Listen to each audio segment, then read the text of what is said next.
নমস্কার সকলকে। আমার মতো খারাপ মটন রান্না করা কিন্তু মোটেও মুখের কথা নয়, তাই চলুন ওদিকে আর আজকে যাব না। গল্প কথায় আজকে আমি আপনাদের একটি ছোট্ট ঘটনার কথা বলি। কয়েক মাস আগে একবার পুরীতে বেড়াতে গেছি। তো যথারীতি সন্ধ্যাবেলা সমুদ্র তটে বসে সামুদ্রিক হাওয়া উপভোগ করছি, আমি সাথে আমার ছেলে। বরমশাই আমাদের এখানে বসিয়ে গেছেন রাতের খাবারের ব্যবস্থা করতে। এমন সময় আমার আর এক পাশে এসে বসলেন থার্ড জেন্ডার অধিকারিণী দুজন মানুষ। বিশ্বাস করুন, সত্যি কি অপরূপ সুন্দরী তারা। যদিও আমার একটু অস্বস্তিই হচ্ছিল, কিন্তু তারা সারাদিনের হিসাবপত্র নিয়ে সাবলীলভাবে আলোচনায় মত্ত নিজেদের মধ্যে।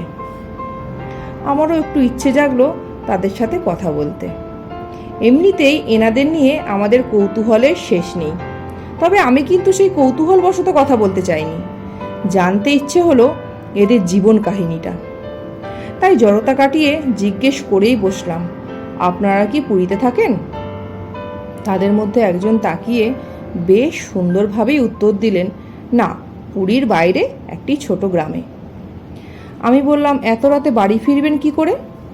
তখন বললেন, ও আমরা ঠিক চলে যাই। আমি বললাম, বাড়িতে কে কে আছে? পাশের জন একটু ব্যঙ্গের হাসি হেসে বললেন, আমরা সবাই একসাথে থাকি, বাড়ি বা বাড়ির লোক বলতে থেকেও নেই।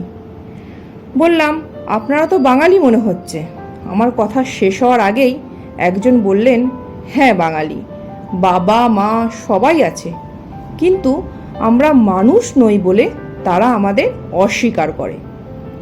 আমি চুপ হয়ে গেলাম। বললাম, চা খাবেন? বলল, না রে, চলি এবার। যাওয়ার আগে আমার ছেলে আর আমার মাথায় হাত রেখে অস্ফুটে কি বিড়বিড় করে আশীর্বাদ দিয়ে গেলেন। আমি ব্যাগ থেকে 20 টাকা বার করতেই বললেন, এমনি এমনি টাকা নিই না রে, পেটের তাগিদেই নি, তুই রেখে দে। কি অবলীলায় নিজেদের জীবন যুদ্ধটার গল্প আমায় শুনিয়ে গেলেন ছোট্ট করে। চলে যাওয়ার পর একটা কথা আমার মাথায় ঘুরতে লাগলো। বলে গেলেন বাবা মা ত্যাগ করেছে, ওনারা মানুষ নন বলে। তাহলে আমরা কি মানুষ? মতামত জানাবেন।